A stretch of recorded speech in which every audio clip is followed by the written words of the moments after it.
একটা ব্যাংকের এমডি তৃতীয় শক্তিকে পুঁজি করে সরকার পরিবর্তনের পরিকল্পনা করছে পতিত আওয়ামী লীগ। ভারতে অবস্থানরত শেখ হাসিনা আর ওই দেশের একটি গোয়েন্দা সংস্থার সহায়তায় ডক্টর ইউনূসকে হঠাতে বড় ধরনের পরিকল্পনা সাজিয়েছে।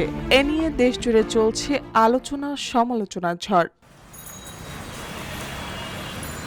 নির্বাচন সম্পর্কিত রোডম্যাপ এখনও ঘোষণা না হলে 2026 সালের এপ্রিলের মধ্যে নির্বাচনের প্রস্তুতি চলছে বলে গণমাধ্যম সূত্র থেকে জানা যায়। তবে সরকার পরিবর্তনের পরিকল্পনায় ডিসেম্বর পর্যন্ত সর্বোচ্চ তৎপরতায় রয়েছে আওয়ামী লীগ।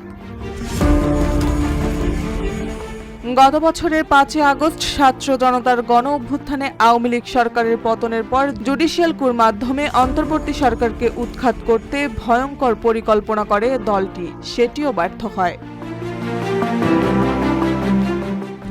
RICL TMX, যুগের পর যুগ স্থাপনা থাকে মজবুত। এরপর গ্রাম পুলিশ, আনসার, পোশাক শ্রমিক, চাকরিজীবী এবং অন্যান্য বিক্ষোভের মাধ্যমে সরকার পরিবর্তনের সর্বোচ্চ চেষ্টা করে দলটি। এই পরিকল্পনা ব্যর্থ হওয়ার পর শেখ হাসিনা আবারও সরকার পরিবর্তনের নতুন পরিকল্পনা নিয়েছে এবার। এদিকে শেখ হাসিনা দেশে ফিরলে গণহত্যার দায়ে তাকে বিচারের সম্মুখীন হতে হবে, আর এটা দলের জন্য বিপজ্জনক। এই পরিস্থিতি সামলাতে ভারতীয় সহযোগিতায় দেশের রাজনৈতিক পরিস্থিতি ঘোলাটে করার মাধ্যমে আওয়ামী লীগ পুনর্বাসনের জন্য তৃতীয় শক্তির উত্থান ঘটানোর পরিকল্পনা করছে।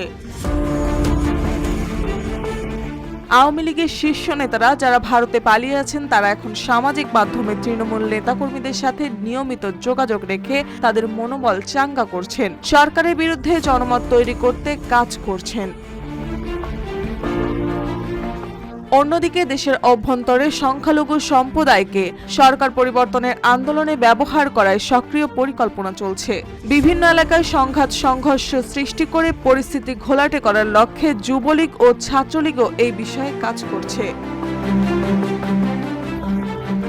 আওয়ামী লীগের বড় একটি অংশ বিদেশে পালিয়ে গেলেও কেন্দ্রীয় নেতা ও মন্ত্রী এমপিদের কিছু অংশ এখনও দেশের অভ্যন্তরে রয়েছে। তাদের কেউ কেউ আবার গ্রেফতার হয়ে কারাগারে দিন কাটাচ্ছেন, আর বাইরে থাকা নেতারা দেশের বিশেষ এলাকায় গোপনীয়তার সাথে অবস্থান করছেন।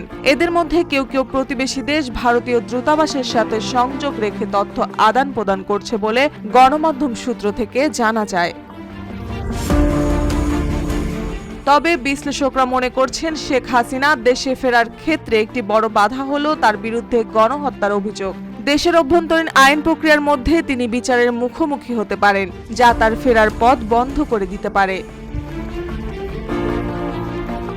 মার্জিয়া মৌ, রূপালী বাংলাদেশ।